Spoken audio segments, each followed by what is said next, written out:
بسم اللہ الرحمن الرحیم نحمده ونصلی علی رسولہ الکریم اما بعد فاعوذ باللہ من الشیطان الرجیم بسم اللہ الرحمن الرحیم وبعہد اللہ اوفوا ذالکم وصاکم بہ لعلکم تذکرون۔ وبعہد اللہ اوفوا، اور اللہ تعالی سے جو عہد کیا کرو، اوفو، اس کو پورا کیا کرو، ذالکم وصاکم بہ، یہ اللہ تعالیٰ نے تم کو تاکیدی حکم دیا ہے، لعلکم تذکرون، تاکہ تم اس کو یاد رکھو۔ وبعہد اللہ اوفو، اللہ رب العزت سے جو عہد کیا کرو، اوفو، اس کو پورا کیا کرو۔ اللہ سے عہد، اللہ کا عہد پورا کرنا، یہ ہر مسلمان کے لیے لازم ہے۔ اللہ سے کیا ہوا عہد پورا کرنا ہر مسلمان کے لیے لازم ہے، اور عہد شکنی کرنا حرام ہے۔ اللہ تبارک و تعالی سے جو عہد کیا ہے یہ ہر مسلمان پر لازم ہے، اور عہد شکنی حرام ہے۔ اس عہد سے کون سا عہد مراد ہے؟ نمبر 1، اللہ سے جو عہد ساری انسانیت کا ہوا، اس عہد کو عہد الستو کہتے ہیں۔ عہد الستو، اللہ تبارک و تعالی نے اس کائنات کے انسانوں کو پیدا کرنے سے بہت عرصہ قبل اللہ تبارک و تعالی نے جتنے لوگ دنیا میں آنے تھے، تمام لوگوں کو چھوٹی جسامت کے اندر ان کی روحوں کو منتقل کر کے اللہ تبارک و تعالی نے پوری کائنات کے انسانوں کو، مفسرین فرماتے ہیں کہ چیونٹی نما کسی جاندار چیز میں ہر انسان کی روح کو منتقل کیا اور سب کو ایک جگہ جمع کیا، اور یہ جمع ہونے کی جگہ عرفات ہے۔ عرفات کے قریب ایک جگہ ہے، یہاں ساری انسانیت کو اللہ نے جمع کیا اور سب سے عہد لیا، الست بربکم، کیا میں تمہارا رب نہیں ہوں؟ جو لفظ استعمال فرمایا اللہ رب العزت نے، جو اپنی صفت بیان فرمائی، الست بربکم، کیا میں تمہارا رب نہیں ہوں؟ اور ہم سب نے یک زبان ہو کر اللہ کے اس عہد کا جواب کیا دیا؟ بلا۔ قالو، سب نے کہا بلا، کیوں نہیں، آپ ہی ہمارے رب ہیں، اور جو رب ہوتے ہیں معبود بھی وہی ہوتا ہے۔ کیوں؟ رب اس ذات کو کہتے ہیں جو بتدریج کسی کی تربیت کرے، بتدریج تربیت کرے۔ انسانی تخلیقات کیا بھائی؟ انسانی تخلیقات میں یہ کمال نہیں کہ وہ کسی چیز کو بنائے، پہلے وہ چیز کمزور، لاغر، چھوٹی ہو، اور آہستہ آہستہ قوت میں اضافہ ہو، اور اس کا قد بوت بڑھے، اور پھر اس کے بعد جب وہ شباب کو پہنچے تو بہت زورور اور طاقتور ہو جائے، اور جب پھر وہ جوانی جب نڈھال کی طرف اور واپسی کی طرف آئے تو پھر وہ کمزور ہوتا چلا جائے۔ یہ جو بتدریج سلسلہ ہے کہ آہستہ آہستہ کسی چیز کو کمال تک پہنچانا، اس ذات کو کہتے ہیں رب۔ چنانچہ آپ دیکھ لیں، قدرتی جتنی بھی چیزیں وہ انسانوں میں ہوں، چرند پرند میں ہوں، حیوانات میں ہوں، عشرات الارض میں ہوں، یا کھیتی باڑی میں ہوں، آپ دیکھیں گے کہ سب سے پہلے ایک چھوٹا سا بیج زمین میں بویا جاتا ہے، اور اس کا رخ کس طرف ہے کسان کو پتہ نہیں۔ کسان نے بس اتنا عمل کیا ہے، ایک پاگل پنا کیا ہے کہ بیج پھینکا اور اس کو مٹی میں چھپا دیا. بس یہ عمل کسان کا ہے. اس کے رخ کو کس طرف ہے، درست ہے نہیں ہے، اس کو کسان کا ہے. کسان کو اس کا علم نہیں. پھر اللہ تبارک و تعالی اس دانے کی، اس بیج کی پرورش فرماتے.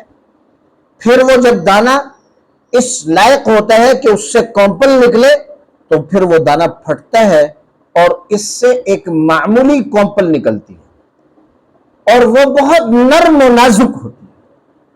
پھر اسی کمپل کے ذریعے اللہ سخت زمین کو پھاڑتے ہیں اور وہ زمین پھاڑ کے وہ کمپل اوپر آتا ہے. اب آہستہ آہستہ آہستہ بڑھ کے مکئی کا ایک جو ہے نا بھائی ایک تنا سا بن جاتا ہے، یا گندم کا ایک پتلا باریک تنا بنتا ہے.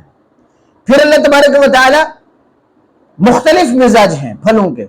کسی میں پہلے پھول لگتا ہے اور پھول لگنے کے بعد اس کے ساتھ پھل لگتا ہے. پھر اللہ اس کو آہستہ آہستہ اس کو بڑھوتری دیتے ہیں اور یہاں تک کہ وہ فصل اپنے کمال تک پہنچتی ہے. اور جب کمال تک پہنچتی ہے تو کسان خوش بھی ہوتا ہے اور پھر اسے کاٹتا بھی ہے. اور اللہ رب العزت نے فرمایا متاعا لکم ولانعامکم، تمہارے لیے بھی اس میں فائدہ ہے اور تمہارے جانوروں کا بھی اس میں فائدہ ہے. اللہ تبارک و تعالی نے جب عہد لیا تو اپنی جو صفت بیان کی، الست بربکم، کیا میں بتدریج تمہاری تربیت کرنے والا، تمہیں پالنے پوسنے والا اور تمہیں بڑا کرنے والا اور طاقتور بنانے والا، کیا میں تمہارا رب نہیں ہوں؟ قالو، سب لوگوں نے کہا بلا، کیوں نہیں، آپ ہمارے رب ہیں. اللہ تبارک و تعالی نے پھر ساتھ ساتھ یہ عہد یاد کرانے کے لیے انبیاء علیہ السلام کا سلسلہ جاری فرمایا. انبیاء علیہ السلام آئے اور انسانوں کو یہ عہد یاد کرایا کہ اے انسانوں، آپ نے اللہ سے عہد کیا ہوا ہے کہ آپ اللہ کی مان کر چلیں گے، آپ اللہ کو اپنا رب تسلیم کریں گے، آپ اپنے پالنے والے کی عبادت کریں گے، آپ اپنے پالنے والے کا ہر حکم مانیں گے اور اس کی نافرمانی سے بچیں گے. آپ نے اپنے پالنے والے سے جو عہد کیا اس کو پورا کرنا ہے. چنانچہ انبیاء علیہ السلام یہ عہد یاد کراتے رہے اور جن لوگوں نے انبیاء کے یاد کرانے پر اس عہد کو پورا کیا، اللہ تبارک و تعالی نے ان کو انعامات سے نوازا. اور جنہوں نے عہد شکنی کی، اللہ تبارک و تعالی نے دنیا میں بھی انہیں ذلیل و خوار کیا اور آخرت کا دائمی عذاب اللہ نے ان کے لیے تیار کر کے رکھا. تو اس عہد سے ایک عہد تو عہد الستو مراد کہ جو اللہ نے ہم سے عہد کیا، ہم نے اللہ سے عہد کیا ہے. اور قالو بلا، کیوں نہیں، آپ ہی ہمارے رب ہیں، ہم آپ ہی کی عبادت کریں گے، آپ کا ہر حکم مان کر چلیں گے اور آپ کی نافرمانی سے بچیں گے. یہ عہد جو ہے اس سے مراد ہے.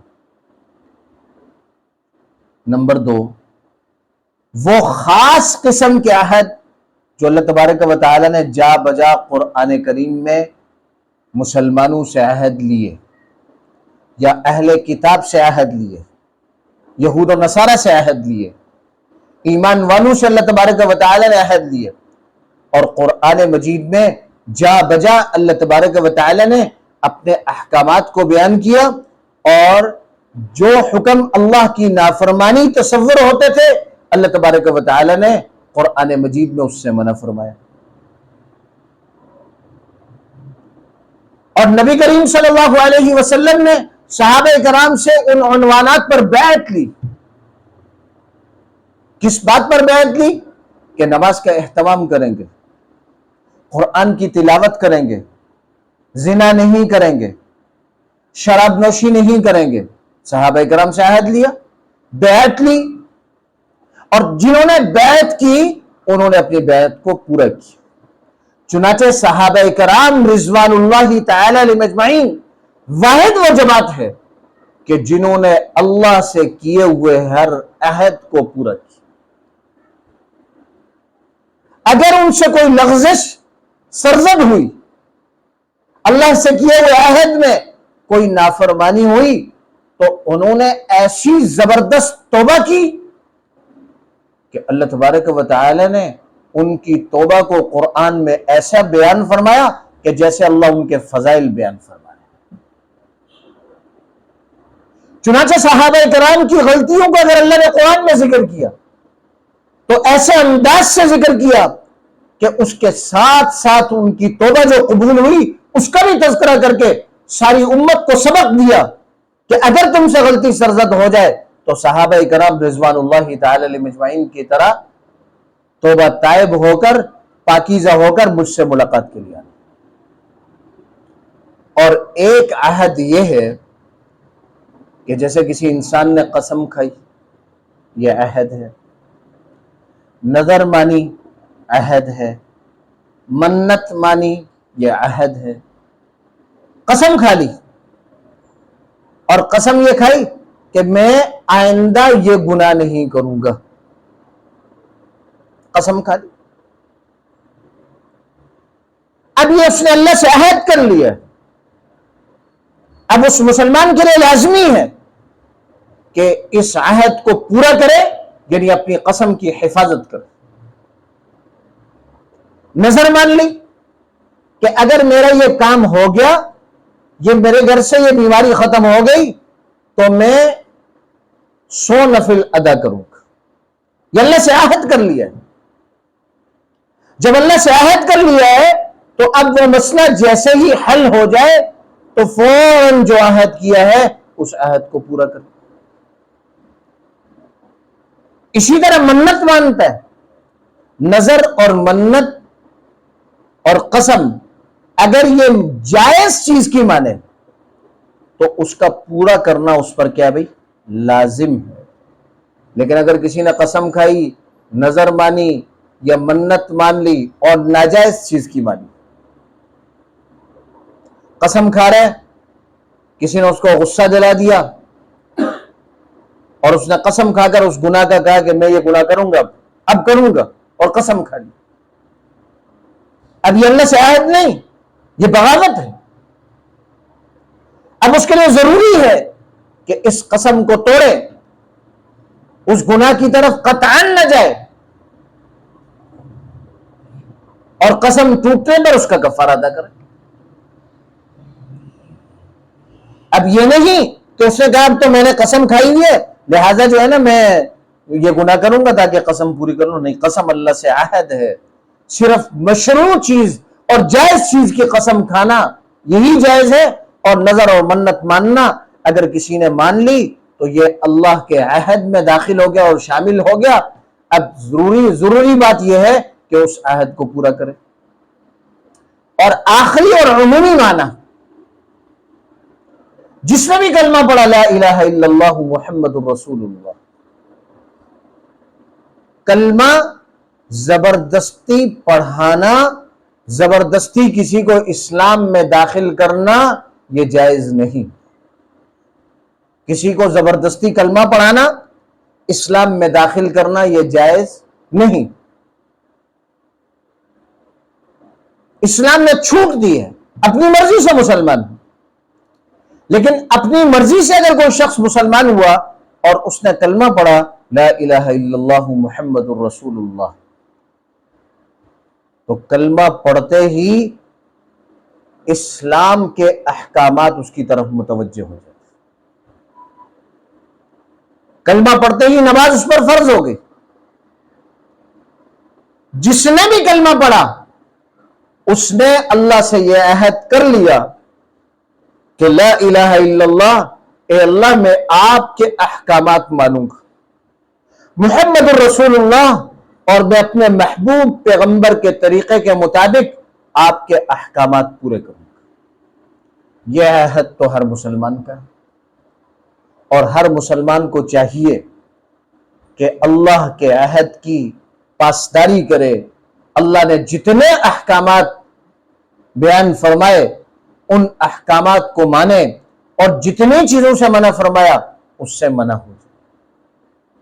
چنانچہ یہ عہد عمومی معنی کے اعتبار سے ہر مسلمان پر لازم ہے کہ ہر مسلمان اللہ کی اطاعت میں آ جائے اور اللہ کی نافرمانی سے بچ جائے۔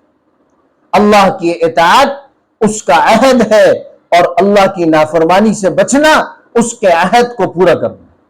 اللہ تبارک و تعالیٰ سے دعا ہے کہ اللہ رب العزت ہمیں اپنے عہد کی پاسداری کرنے کی توفیق عطا فرمائے۔ وآخر دعوانا ان الحمد للہ رب العالمین۔ الحمد